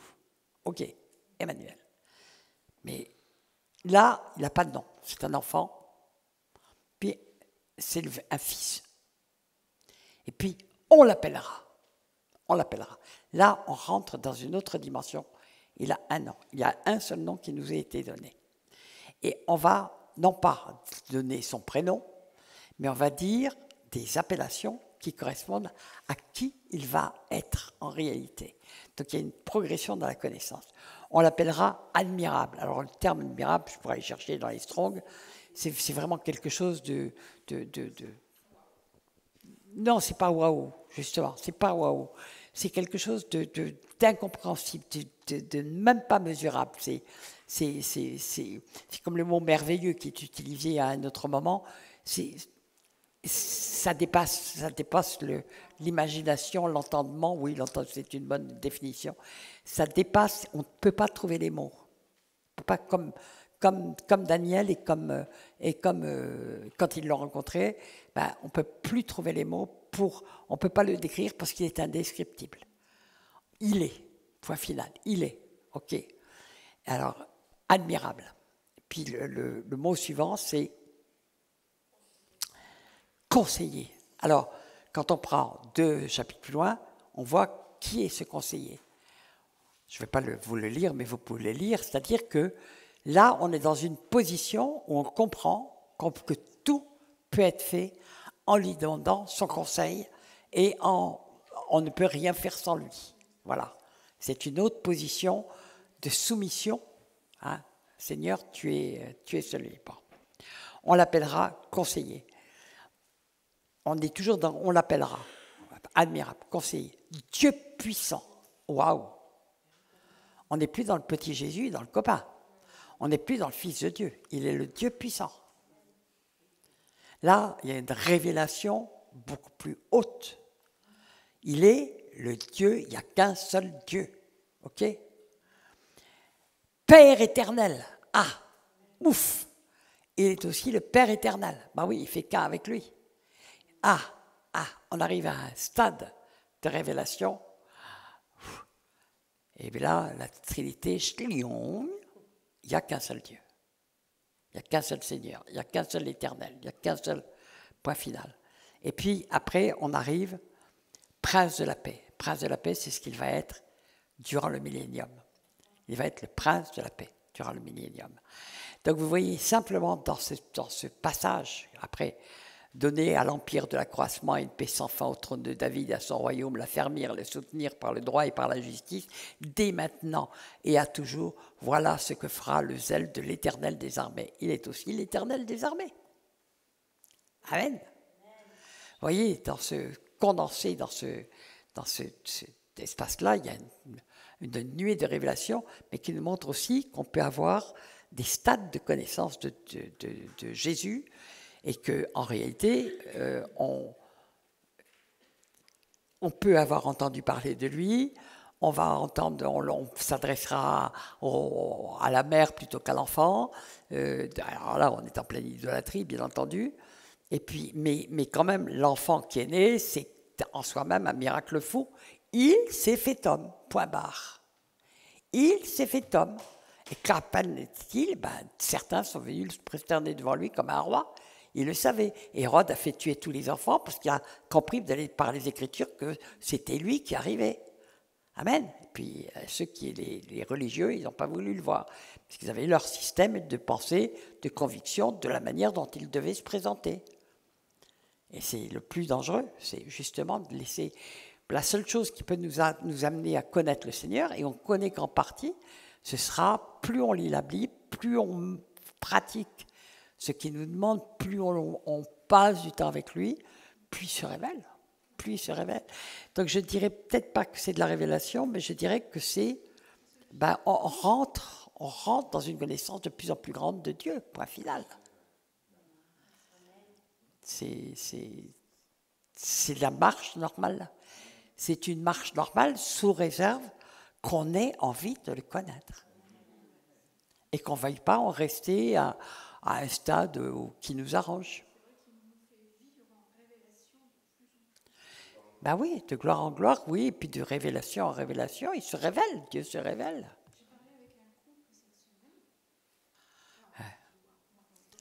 Non, mais c'est merveilleux parce que c'est effectivement, ça ressort de la révélation. J'ai entendu tellement de témoignages. Et puis moi, quand je vois la façon dont le Seigneur m'a attiré à lui, c'est un truc de ouf. Hein. Mais tous les témoignages de vraie conversion, il n'y en a pas deux qui se ressemblent. C'est un truc de fou chaque fois. Ah, c'est intéressant. Parce qu'effectivement, actuellement, on sent que le Seigneur a mis un accélérateur incroyable. Les gens vont avoir soif. C'est des prémices de réveil. Hein. Les gens vont avoir soif. Moi, j'ai eu des expériences un peu similaires, mais ahurissantes, comme ça, à Évreux, pendant un séminaire, je présente un arabe. Puis il me dit, je ne sais pas où je suis. Je lui dis en quelques mots, il avait une soif, mais une soif. C'était ahurissant. Ah oui, mais... Et puis il me posait plein de questions, très simples. On sentait qu'il cherchait la vérité, c'était extraordinaire. Je me dis, il se passe quelque chose là. Soyons prêts.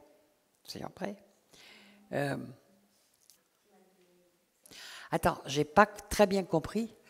Viens, venez prendre le truc. C'est pas une question, c'est juste, à un moment donné, tu as enseigné sur laver les pieds avec Jésus, et tu as dit, je commence à avoir une révélation de son amour. Et je sens comble, oui, tu combles. Et puis... Non, mais attends, laisse-moi farfouiller encore un peu. Ah d'accord, ok, je croyais que tu allais le sortir ce soir, non, ça m'a donné soif. Peut-être, mais pour le moment, donné soif, donc pour le moment, je sens que je suis sur une piste. D'accord, ok, ça va. Sur une piste. Mais je crois que c'est ça, je crois quand même que le début de la piste, c'est le fait qu'il a montré de lui, alors qu'ils avaient une image préconçue, d'ailleurs ils ne vont pas y croire à la croix, ils n'y seront même pas, il a donné une image de lui qui les a complètement déconcertés, parce que ce n'était pas du tout ce à quoi ils s'attendaient. Et le Seigneur peut nous renverser comme ça tout d'un coup. Et quand il se montre, on tombe par terre, quoi. Mais c'est une piste, hein, c'est le début d'une piste. Hein. Parce que je voudrais bien savoir pourquoi c'est le comble de son amour. Je vais farfouiller. On a parlé de David qui justement fait le même truc. C'est une piste posée de... c'est le fils de David. Jésus, on disait c'est le fils de David. Donc il y avait des côtés prophétiques dans David assez remarquables. Ouais. Michel, je crois que c'est pour faire un tri de ses disciples. Non. Non, c'est pas ça. Non, pas du tout. Mais non, mais écoute, tu poses pas une bonne question là. Quel intérêt? Le problème, c'est pas quel intérêt. Si on dit il y a quelque chose à trouver dans une révélation. Parce que le mot comble, c'est un peu négatif quand même. Écoute, mais non. Oh, c'est un comble. Oui, mais c'est un mot neutre, écoute. Non, mais écoute, ne vis pas. C'est un mot neutre. C'est comble, ça veut dire c'est une grande quantité, point final. Tu sais, le comble, ça peut être en sommet comme ça peut être en bas. Hein. Ouais, ça c'était pour revenir sur le côté se retourner, si je peux là. Pour revenir Oui. En fait, quand on parle à quelqu'un face à face, on le regarde dans les yeux, on le regarde en face, je veux dire. Que ce soit le Seigneur lui-même qui veut nous parler ou nous qui voulons nous retourner dans un acte de conversion, de repentance, de retour à lui, on se retourne, on regarde le Seigneur face à face. Il est le reflet du Père en toutes choses. Parmi les hommes humains, on a la parole, on a le Saint-Esprit qui nous parle du Père en toutes choses, mais quand il était là, par exemple, humainement, pour reprendre les exemples dans sa condition humaine, tout en Jésus est prophétique. Ses yeux sont le reflet de l'âme, on le sait.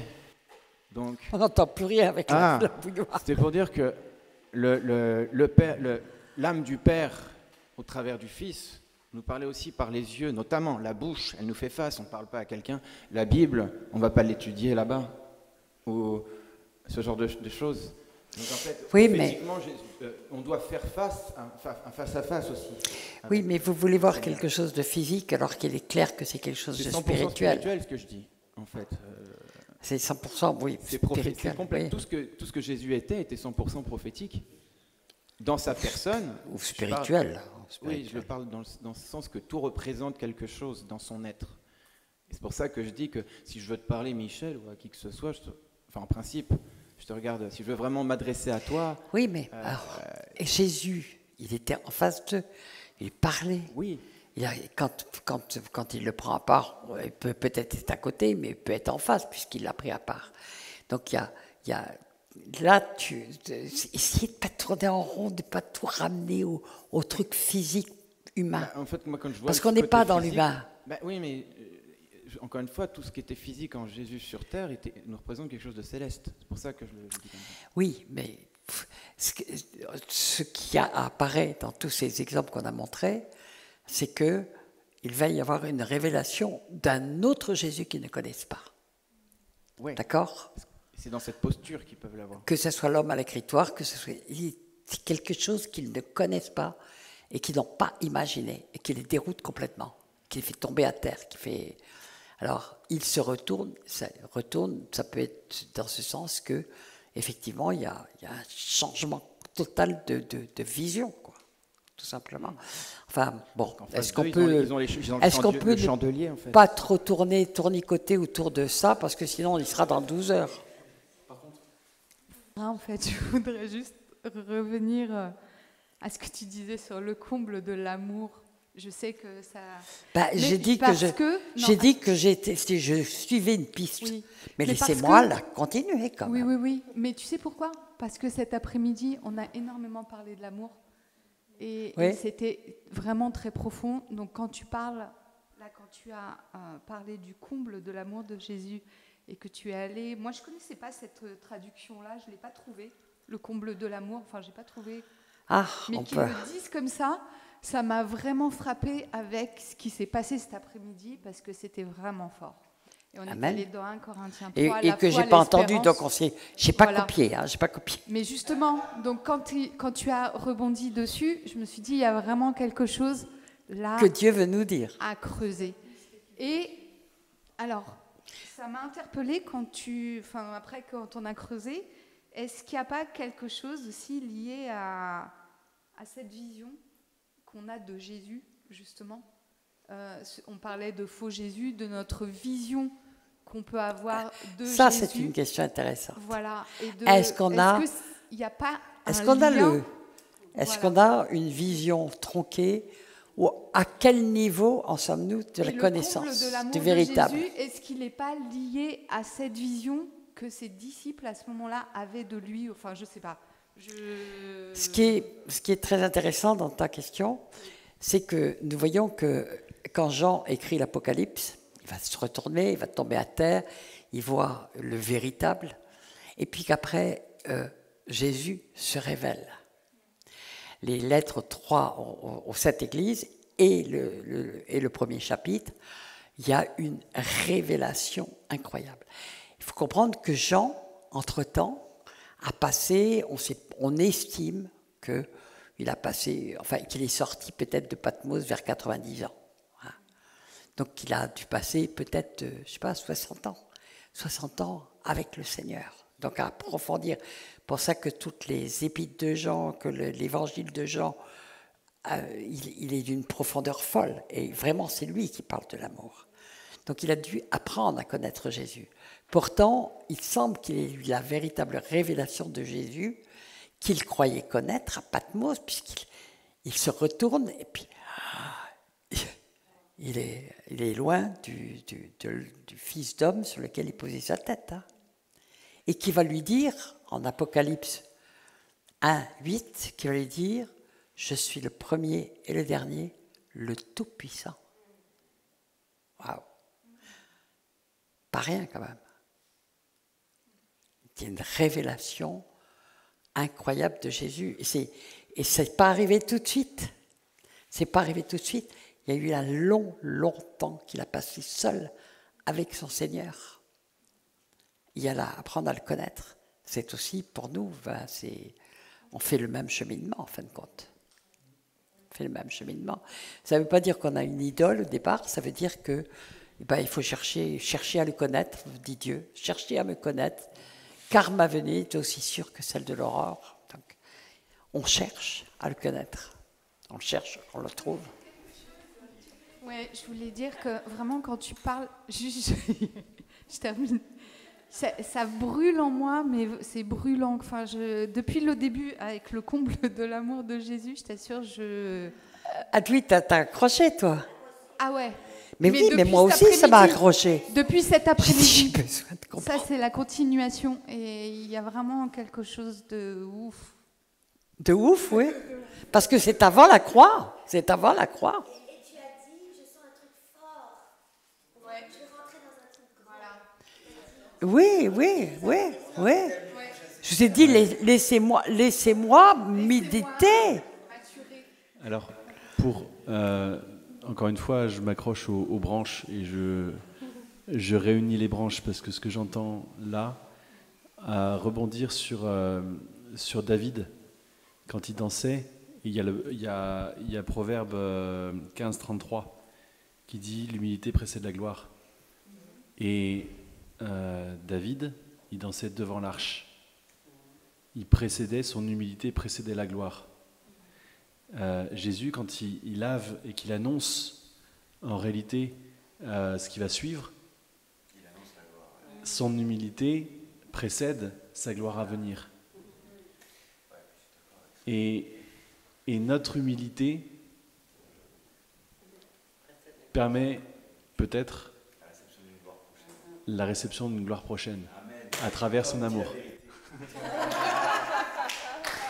Ce que je suis en train de faire, c'est de regarder les diverses traductions, parce que au lieu de, par exemple, dans Martin, au lieu de dire « il a mis le comble à son amour pour eux », il est dit « il les aima jusqu'à la fin ». C'est une étrange traduction. Et il y a plusieurs traductions qui disent ça, il les aima jusqu'à la fin. Ben, ici, la fin, elle n'est pas là. Elle n'est pas là. Donc c'est comme si, moi je vais étudier parce que j'aime bien, attendez, les Justement, strongs. je pense que ça moi rejoint j'aime bien vraiment, aller dans les strongs. Ça rejoint vraiment ce que dit Philippe. En fait, il y a ce processus, moi la première fois que je l'ai découvert, c'est-à-dire de ne pas figer Jésus dans une idole, il m'a à la fois beaucoup plu et terrifié, parce que je me suis dit, mais à quel moment c'est plus une idole? Enfin, à quel moment je peux dire, c'est bon, je connais Jésus parfaitement. Et donc je me suis dit, mais alors je vais toujours adorer une idole en fait. Comment le processus est sympa, on va toujours à la découverte de Jésus, mais au final, je me disais, je vais jamais l'atteindre non plus. Et c'était assez angoissant. Et le Seigneur m'a dit, non, il y a un temps pour chaque gloire. Il faut que tu découvres chaque Jésus lorsqu'il se découvre à toi. Ouais. Et là, en fait, je pense que ça parle vraiment de, il mit le comble à l'amour de la gloire présente pour accueillir la gloire après, en fait. Et c'est exactement ce que fait David, effectivement. Je n'ai pas fait le résumé de tout ce qu'on s'est dit cet après-midi, parce que ce serait très très long. Mais en gros, on avait compris que la danse de David devant l'arche est une danse particulière. Ce n'est pas le mot danse, en fait, c'est le mot tournoyer. Et ce n'est pas le mot, comme il y a écrit danse en hébreu, c'est vraiment tournoyer, s'agiter. Pour expliquer en fait que la gloire de l'arche était sur lui, mais comme il ne voulait pas finir comme ce Uza qui avait explosé en touchant l'arche, il répartissait par force centrifuge la gloire tout autour de lui en tournoyant. Et là, on voit qu'Yeshua, en fait, fait exactement la même chose. En étant dans une extrême humilité, il leur lave les pieds et répartit la gloire à venir sur chacun d'entre eux. Il y a vraiment, encore une fois, une préparation de la gloire à venir. Et je pense que le fait de suivre Jésus dans toutes ces étapes où on le voit, et puis d'un coup, en fait, Jésus se révèle, c'est magnifique, on le conçoit, on le comprend, mais si on le fige, ça devient une idole. Donc il faut ensuite aller accueillir tout de suite, un temps, ensuite la gloire après. Et je pense que le comble, il est là, c'est-à-dire là, il est allé au comble de la gloire présente. Alors, je ne suis pas sûre, parce que je viens de regarder les Strong et la traduction du mot correspondant en grec, c'est télos, Et c'est la limite à laquelle ça c'est une chose, c'est-à-dire qu'on ne peut pas aller plus loin. Donc ça ressemble bien au comble, hein? Fin d'une action ou d'un état, mais pas fin d'une période de temps. Donc ça n'a rien à voir avec le temps. D'un état.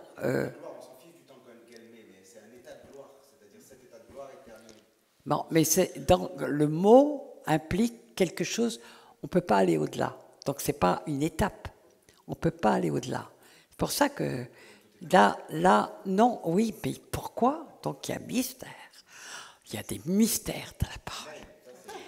Et le Seigneur veut nous révéler ces mystères.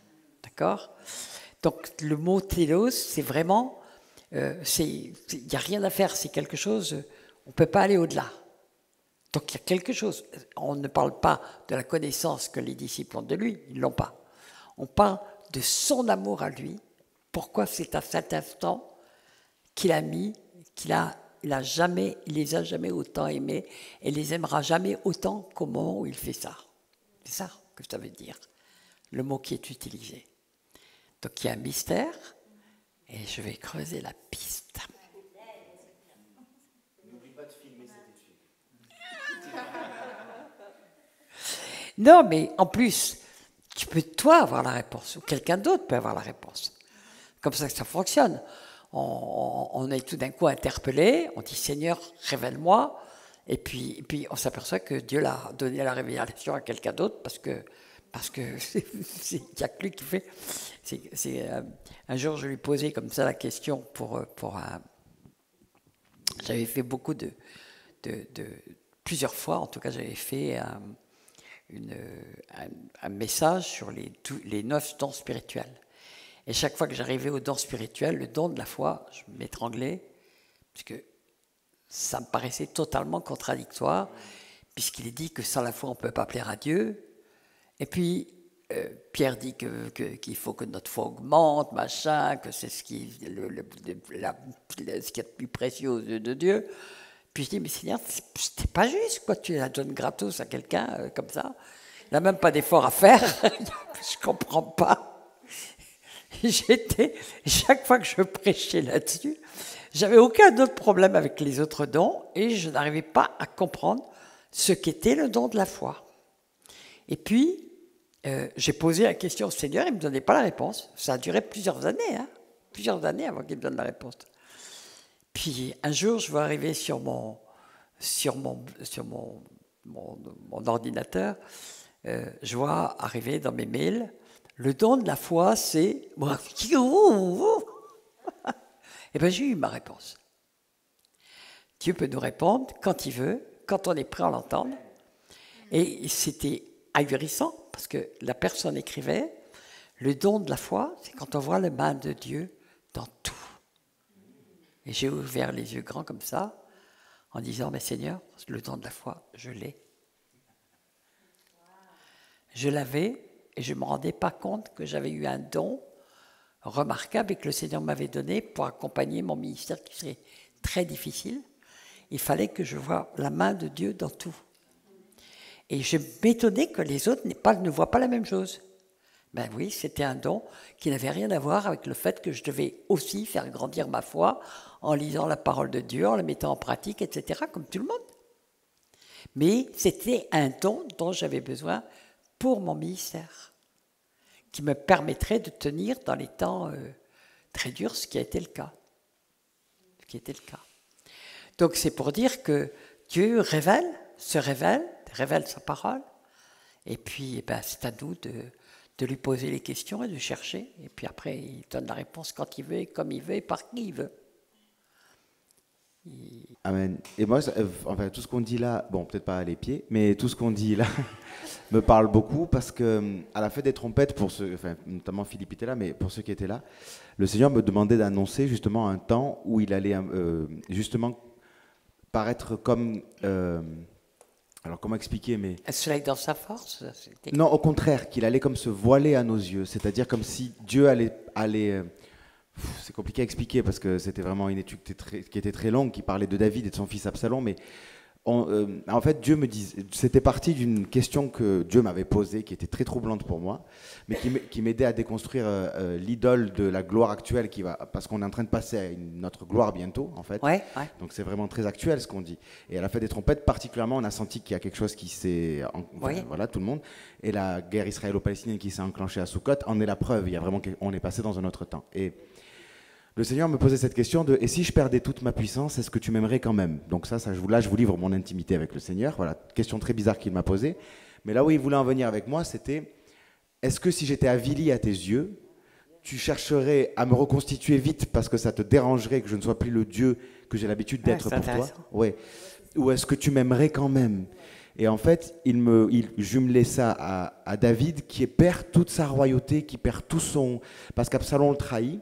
Tout le monde le trahit. Et du coup, le roi David est comme avili aux yeux. Et en fait, on se rend compte qu'à ce moment-là, ses vrais amis se révèlent et les traîtres se révèlent aussi. Et en fait, le Seigneur me faisait comprendre que c'est le seul moyen qu'il a de révéler ses vrais amis, de révéler de ses faux amis et ses traîtres, en fait. Et moi, j'étais très attristé parce que je me rendais compte que, par exemple, Méphibosheth le trahit. Alors que pour moi, j'avais jamais fait attention. Oui. Alors que pour moi, Méphibosheth était un ami. David l'avait pris à sa table et tout. Et il y en a d'autres qui le trahissent aussi. Et il y en a d'autres qui sont révélés. Il y a Hushai, il y a Itai, enfin il y en a plein qui sont révélés comme étant ses amis et qui le suivent. Même qui continue de lui dire tu es mon roi et Dieu est vivant et mon roi est vivant, je te suivrai à la vie, à la mort. Mais il n'a plus de royaume à ce moment-là, David. Il n'est plus roi parce qu'on lui a pris son trône. Ben, il continue de le voir comme s'il était roi. Il ne regarde pas David avili, il continue de voir toute la puissance du roi David. Et Dieu me disait préparez-vous à ce que, comme j'ai fait avec le peuple juif, c'est-à-dire que à un moment donné, je me suis déshabillé, j'ai mis un torchon autour de moi, j'ai commencé à leur... Et pour eux, c'était horrible. Ils ne voulaient pas voir leur Messie avili comme ça, en fait. Et de la même manière, le Seigneur me disait, préparez-vous à ce qu'à vos yeux... Ouais, c'était très troublant pour moi. Non, mais c'est très intéressant parce que tu m'ouvres une porte par rapport au comble de son amour. C'est-à-dire qu'il s'est complètement avili devant ses disciples. C'était pas pour faire un tri, puisque juste après, il va dire « Je suis votre Seigneur et votre Maître », dans le même passage. C'était par rapport au comble de l'amour. En fait, justement, c'est pour révéler le comble de l'amour, c'est-à-dire vous allez pouvoir m'aimer comme je vous aime, puisque même avili à vos yeux, je vous donne l'occasion de m'aimer parfaitement. Enfin, c'était dans ce sens-là, ça m'a fait penser à ça, en fait. C'est là où je voulais en venir. Là, c'est pas pour un tri, là, c'est pour révéler leur cœur. Mais on voit que Pierre, à la croix de Golgotha, alors qu'il était avili. Et là, il n'y avait plus que Jean et sa mère, effectivement. Il y avait Jean, sa mère et trois autres femmes, dont Marie-Madeleine. Oui, dont Marie-Madeleine. Voilà. Enfin, bon, ça m'avait juste fait penser à ça, je voulais le partager. Oui, mais c'est intéressant. Ça me parle beaucoup. Voilà. C'est intéressant pour le comble de l'amour, quelque chose qui est géant, qui se révèle dans de la faiblesse et non dans sa force. C'est très, très intéressant. C'est un bon début de piste. Oui. Ça, je sens que ça va me donner quelques petites méditations. Bon, alors quelle heure est-il? D'accord. Je pense que un bon dodo serait peut-être le bienvenu pour beaucoup